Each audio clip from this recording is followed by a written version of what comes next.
சத்குருவே சரணம்.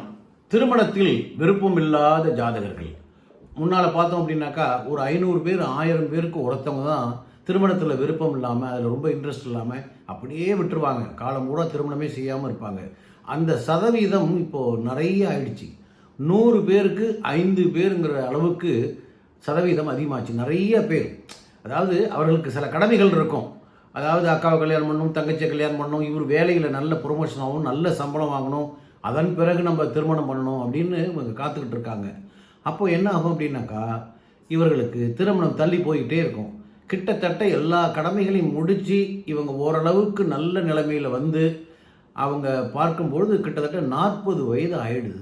சரி, இதுக்கு பிறகு திருமணம் வேண்டாம் அப்படிங்கிற ஒரு நிலைமைக்கு வந்துடுறாங்க. ஆனால் அவர்கள் பெற்றோர்கள், உறவினர்கள், அண்ணன், தம்பி, தங்கச்சிங்க அவங்கெல்லாம் ஐயோ நம்ம வீட்டில் ஒருத்தவங்க திருமணம் ஆகாமல் இருக்காங்களே அப்படிங்கிற ஒரு மிகப்பெரிய ஒரு கவலை இருக்கும். இந்த திருமணத்து ஏன் இப்படி திருமணம் வேணாங்கிற எண்ணம் வருது அப்படின்னாக்கா, அந்த 7ஆம் அதிபதியும் சுக்கிரனும் கெட்டு போய் தீய கிரகங்களோடு சேர்ந்திருந்து அந்த பூர்வ புண்ணியஸ்தானமும் வலுவில்லாமல் இருந்தால் இதுபோல எண்ணங்கள் அவங்க திருமணமே வேண்டாம் அப்படிங்கிற ஒரு எண்ணத்துக்கு வந்துடுவாங்க. ஆனால் அந்த எண்ணம் சரியானா கண்டிப்பாக தவறு. இவர்களுடைய இளமை காலத்தில் சந்தோஷமாக இருப்பாங்க, ஃப்ரீயாக இருப்பாங்க. ஆனால் முதுமை காலத்திலே இவர்களுக்குன்னு ஒரு விஷயம் செய்வதற்கு, பார்த்து கொள்வதற்கு, ஒரு கேர்டேக் பண்ணுறதுக்கு யாரும் ஆள் இல்லாமல் ரொம்ப கஷ்டப்படுவாங்க. அதனால் இந்த இளமை காலத்தை தவிர்த்து முதுமை காலத்தில் ஒரு பார்ட்னர், ஒரு ஃப்ரெண்ட்ஷிப் தேவை. அதனால் அது மனைவியாக இருந்தால் மிகச் சிறப்பாக இருக்கும். அதனால் இந்த எண்ணம் வைத்திருப்பவர்கள் கண்டிப்பாக அவர்கள் எண்ணத்தை மாற்றிக்கணும். அதை மாற்றி அந்த எண்ணத்திலிருந்து வெளியில் வருவதற்கு நிறைய பரிகாரங்கள் இருக்குது. அதிலிருந்து வெளியில் வந்துடலாம். அதற்குரிய பரிகாரங்கள் செய்தோம்னா அந்த எண்ணம் மாற்றப்படும்.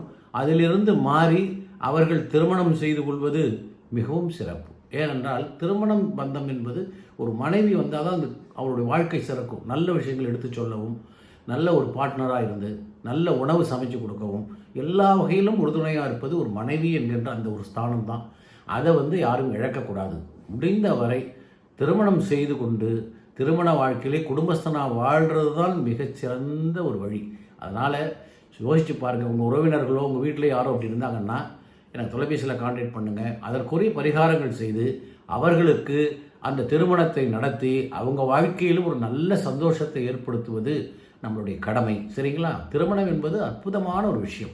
வாழ்க்கைக்கு ரொம்ப ஒரு துணை தேவை. அந்த துணை தான் கடைசி வரை வரக்கூடியது. மற்றவர்கள்லாம் பாதியில் போயிடுவாங்க. ஆனால் மனைவியின் துணை கடைசி வரலையும் வரும். சரிங்களா? சிந்தித்து பாருங்கள். வாழ்த்துக்கள். சப்ஸ்கிரைப் பண்ணுங்கள். வணக்கம்.